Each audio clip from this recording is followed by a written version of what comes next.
ایک بہت اہم لوکیشن پہ موجود ہوں. آپ میرے پیچھے دیکھیں تو آپ کو یہ ایریا نظر آئے گا. یہ پاکستان اور افغانستان کے درمیان چمن کا بارڈر ہے. اور اگر ہم کیمرہ کلوز کریں تو میرے پیچھے یہ جو آپ کو کالی چادر اور ٹوپی میں شلوار قمیض میں لوگ نظر آ رہے ہیں، یہ افغان طالبان ہیں.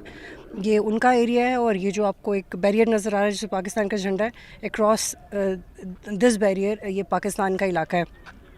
اور ریسنٹلی جو پاکستان اور افغانستان کے درمیان فرکشن ہوئی تھی تو یہاں پہ بہت ایک ایکٹیویٹی تھی جو رپورٹ ہوئی تھی. اس میں جو سولجرز نے بہترین کام کیا تھا اس سے بھی ہم آپ کی بات کروائیں گے.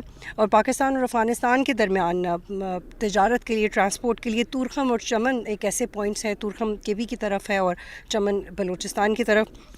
تورخم سرحد پہ 2016 میں پاسپورٹ اور آمد و رفت کے لیے ویزا لازمی قرار دیا گیا تھا، لیکن شمالی بلوچستان کی 870 کلومیٹر طویل سرحد افغانستان سے ملتی ہے اور بارڈر کراسنگ بھی یہاں پہ موجود ہے. دوستی دروازہ بھی یہاں پہ بنایا گیا جو کہ 5.5 کلومیٹر کا ہے.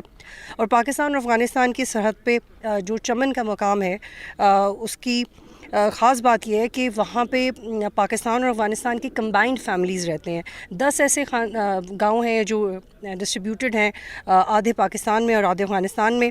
ان 10 گاؤں میں رہنے والے لوگوں کے جو ریلیٹیوز ہیں، یعنی کہ کچھ لوگ ادھر رہ رہے ہیں، کچھ لوگ اکراس دیٹ وال، تو ایک ہی فیملی کے لیکن ڈیوائیڈڈ ہیں.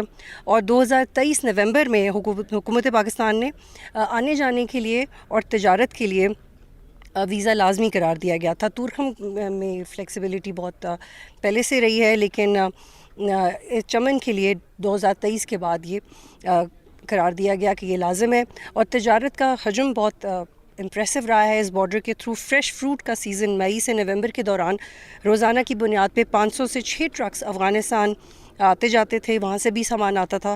اور جو سردیوں کا سیزن ہے اس کو ہم آف سیزن کہہ سکتے ہیں، اس دوران 200 ٹرکس روزانہ کی بنیاد پہ یہاں سے موو ہوتے ہیں. اور دونوں ممالک کے درمیان جو تجارت رہی ہے دو طرفہ 2.3 بلین ڈالر کی رہی ہے، جس میں سبزیاں، پھل، اناج، دوائیں، گوشت اور ایون فارماسیوٹیکل بھی انوالوڈ ہیں. لیکن گزشتہ سال اکتوبر میں یہ بارڈر بند کیا گیا تھا. اور چمن میں صحت، تعلیم اور پینے کے صاف پانی اور انفراسٹرکچر کے مسائل موجود ہیں. اس حوالے سے ہم یہاں پہ لوکل سے بات کریں گے. اور ماضی میں یہ رپورٹ ہوتا رہا ہے کہ اسمگلنگ کا مسئلہ، لیکن ابھی یہ بہت حد تک اس پہ کنٹرول کیا گیا ہے. اور جو سرحد میں نرمی کی جاتی ہے اس کا اکثر لوگ بارڈر کراس کرنے میں جو نرمی کی جاتی ہے اس میں اکثر لوگ اس کا ناجائز فائدہ اٹھاتے ہیں. اور اس کا جو سائز ہے جو رپورٹڈ اسمگلنگ کا، وہ ماضی میں ایسا رہا ہے کہ اور چمن اور گرد و نواح کے ایک بڑا غیر رسمی اور ایک انفارمل سے نیٹ ورک ہے موجود جو کہ اس میں انوالوڈ ہے. اور کئی خاندانوں کا روزگار اسی سے جڑا ہوا ہے، لیکن اب اس کو کافی ٹائٹ کیا گیا ہے. اور پیٹرول، ڈیزل، کھاد، چینی، آٹا، سگریٹ، ٹائر، الیکٹرانکس، ان چیزوں کی موسٹلی اسمگلنگ اس بارڈر سے ہوتی رہی ہے. لیکن اب یہ ایسے واقعات اکا دکا واقعات رپورٹ ہوتے ہیں، لیکن تھنگز آر انڈر کنٹرول. اور صدر انہی علاقوں میں غیر قانونی تجارت کا جو سالانہ ماضی میں نمبر رپورٹ ہوتا رہا ہے وہ بلینز میں ہے، مگر درست اعداد و شمار ہم نہیں دے سکتے کیونکہ یہ ایک ایسی ایکٹیویٹی ہے جو کہ ڈاکیومنٹڈ نہیں ہے آف کورس. لیکن اس کی روک تھام کے لیے اقدامات کیے گئے ہیں. فینسنگ کرنا، اپنی چوکیوں پہ چوکنے رہنا، لوگوں کے ڈاکیومنٹس چیک کرنا، پاسپورٹ کی شرط نافذ کرنا، اسمگلنگ کے خلاف کریک ڈاؤن کرنے کی وجہ سے ان چیزوں پہ کنٹرول حاصل کیا گیا ہے.